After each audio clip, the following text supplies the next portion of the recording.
So I want to tell you about a Shabbaton that I just had here in the farm in Israel. And it happened this Shabbat. And, I have a small guest house that's here. And there are already enough people in Israel that have heard about the Arugot farm that most of the Shabbats, my guest house is taken. But this last Shabbat, it was reserved by one of the most remarkable families in Israel, the Raz family. Noam Raz, of blessed memory, the father of the home, was killed exactly 2 years ago in a special operation in Samaria.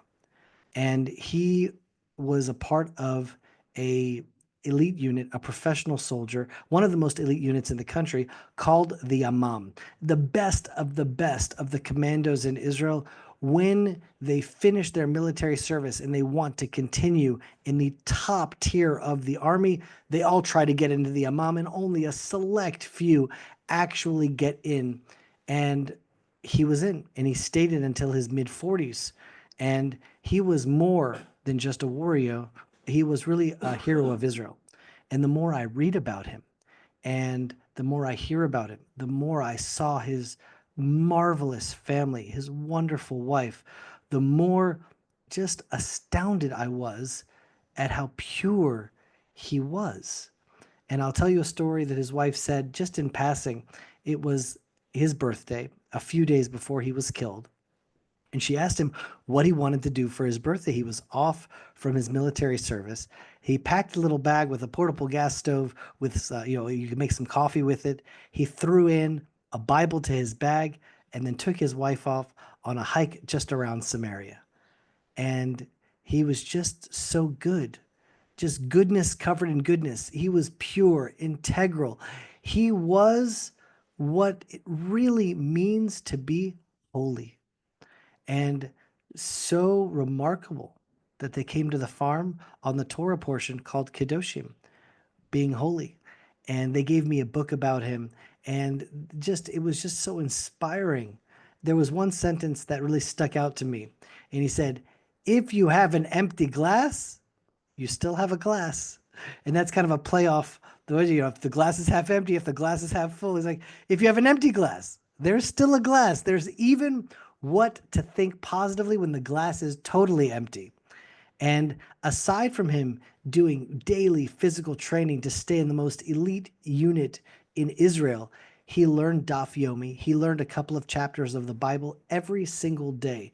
And when he was off duty, he planted over 1,000 olive trees that he tended to by himself, his own orchard in Samaria. He made his own olive oil. He was the picture of just an ideal biblical Jew. It was like, I don't know what else to say. He was a warrior, a poet, a scholar, a man of the land, a man of the spirit. It's hard to imagine that Jews like this really exist, and yet some of them have been taken away from us so painfully. But the truth is, we would never have known that there are Jews like this that really exist, soft-spoken. They're not on Instagram. They're not on Facebook posting their life. They're just living their life connected to God, connected to this land. And Friday was his yahrzeit. Friday was the year anniversary of his passing. And his family went to the military cemetery in Jerusalem, Har Herzl, and then came directly to the farm.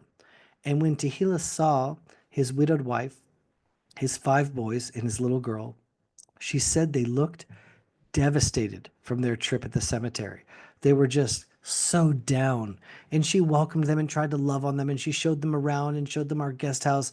And then a few minutes later, while she was talking with the wife, she noticed that the boys were laughing and splashing around in the pool next to the guest house. She looked over them and they all looked so happy just playing in the pool before Shabbat. She came to me with a little bit of tears in her eyes. And she said that she was just so happy that we dedicated our life to building this place in the Arugot farm, a place that can literally transform people's sadness into joy. And people come to see the beauty of the Arugot farm and sense the spirit that's here. And they love seeing the desert become beautiful. And it was then that I really recognized a prophecy in the book of Jeremiah in chapter 31, verse 2. And here's what it says. Thus says the Lord, the people who survived the sword found grace and beauty in the desert, and Israel will go and renew and rest. So a people who survived the sword, that's like a way of saying the survivors of the war, meaning the people that are going to come back to Israel are going to go through a war, and then there's going to be survivors. And what are these survivors of the sword, the survivors of the war going to do? They're going to come to the desert and they're going to find chen.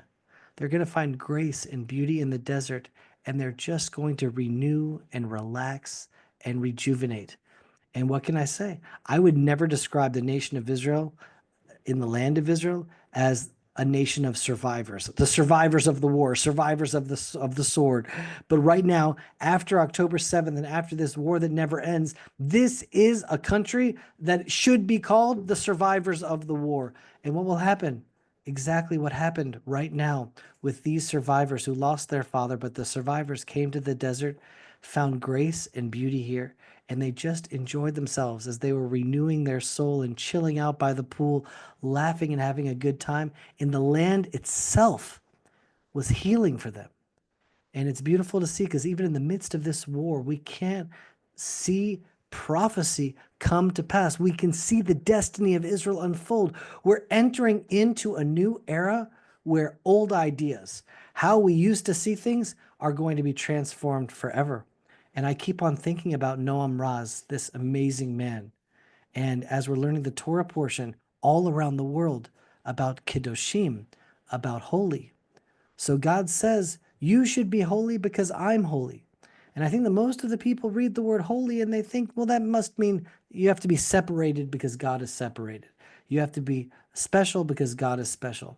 But this Shabbat, it hit me.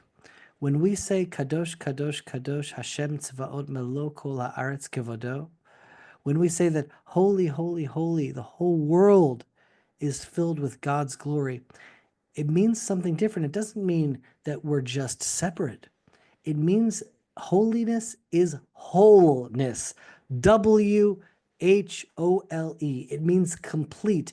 When you are living a life that's a loving father, a loving husband, a paramedic and a sniper, a scholar and a warrior, a man of the spirit and a man of the land, you are holy because holiness is godliness and godliness is one.